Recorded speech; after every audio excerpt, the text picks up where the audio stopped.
नमस्ते, मेरो नाम चाहिँ प्रतिभा जोशी है।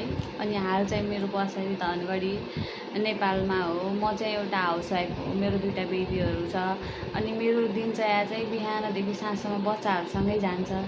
अनि मलाई चाहिँ धेरै फ्रस्ट्रेसन हुन्छ कि अनि किन हुन्छ भन्दाखेरि बच्चाहरूसँग मैले किचकिच गरेर रमाएर भन्दा पनि है मलाई चाहिँ बोल्ने साथी भएको भए हुन्थ्यो जस्तो हुन्छ क्या।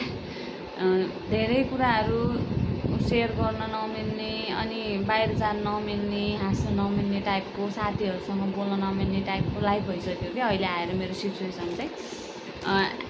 उस्तै त मेरो साथीहरू छैन, बिल्कुल पनि छैन मेरो साथीहरू होइन। अनि तै पनि मलाई कस्तो हुन्छ आजभोलि भनेपछि घरभित्र बसेर चाहिँ अब म अहिले क्यामेरासँग बोलिरहेको छु, मलाई मान्छेसँगै बोलेछु जस्तो भइरहेको हुन्छ क्या। मलाई अचम्म लाग्छ होइन, म यस्तो किन भइरहेछ भन्ने, तर साँच्चै मलाई मान्छेसँगै बोलिरहेको छु जस्तो भइरहेको हुन्छ क्या। अनि मैले चाहिँ यो भ्लगिङ च्यानल खोल्नुको कारण चाहिँ मेरो एक्लोपन दूर होस् भनेरै हो कि। म जस्तै दिदीबहिनीहरू धेरै छन् हाउसवाइफ होइन। अनि म अलग लाइफ जिरहेको छु भन्ने चाहिँ होइन है। मैले भनेको त्यो म जो लाइफ जिरहेको छु त्यो लाइफमा म आफैलाई बिर्सिरहेको छु जस्तो चाहिँ मलाई भइरहेको हुन्छ। अनि त्यही भएर चाहिँ मैले सानो आफ्नो लाइफमा केही कुरा बोल्ने, केही भारी बिसाउने ठाउँ मात्र खोजेको हो। प्लिज नेगेटिभ नसोचिदिनु होला, मलाई सपोर्ट गरिदिनु होला। हजुर पनि यस्तै ब्लगिङहरू गर्नुहुन्छ भने मेरो तर्फबाट पनि हजुरलाई फुल सपोर्ट हुन्छ है। अनि एकअर्कालाई सपोर्ट गरेरै मान्छे अगाडि बढ्ने हो। म नि पढेको मान्छे हो, ब्याचलर पढेको छु, तर कस्तो पढेँ के पढेँ भन्दा पनि अहिले लाइफ के गइरहेछ भन्ने कुरा मलाई चाहिँ बढी भइरहेछ होइन। म चाहिँ पढ्ने लेख्ने यस्तो कुरामा धेरै अगाडि चाहिँ छैन। म हाउसवाइफ नै हो। योभन्दा बढी मैले बजार गएर काम गर्न सक्ने मसँग कन्डिसन पनि छैन, मसँग क्षमता पनि छैन। म आफू धेरै प्रख्यात मान्छे या धेरै ट्यालेन्ट मान्छे नि होइन, तर मलाई मान्छेसँग बोल्न, मान्छेसँग मलाई लाइफ जिउन मन छ कि, धेरै जिउन मन छ। यसरी जिउन मन छ कि मैले लाइफमा जिम्मेवारी पनि बोक्ने अनि रहर पनि बोक्ने कि। तर म आज यो कन्डिसनमा भएको छु, मेरो टाउकोमा जिम्मेवारी बाहेक अरू केही पनि छैन। रहर भन्ने कुरा बिस्तारै मर्दै गएको छ। तर मर्दै जाँदाखेरि पनि कता त्यो रहर पलाइ पनि रहेको हुन्छ कि, अचम्म लाग्छ होइन। अनि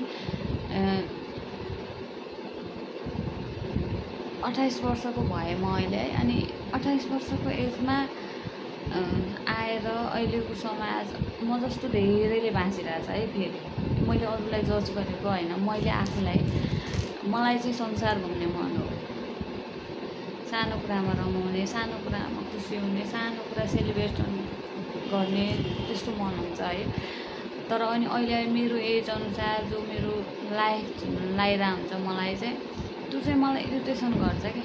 मलाई केटाकेटीहरूले इरिटेसन गर्छ भन्दा पनि म कुन ठाउँमा छु, म के गरिरहेको छु, म कहाँ गइरहेको छु, मैले के सोचिरहेको छु भन्ने कुराले मलाई धेरै प्रेसर दिइरहेको हुन्छ। बच्चा भएपछि मान्छेले बच्चाहरूसँग आफूलाई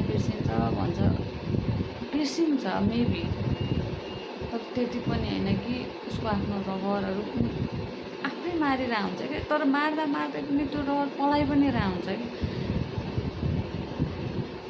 रहर त छ नि मान्छेको है।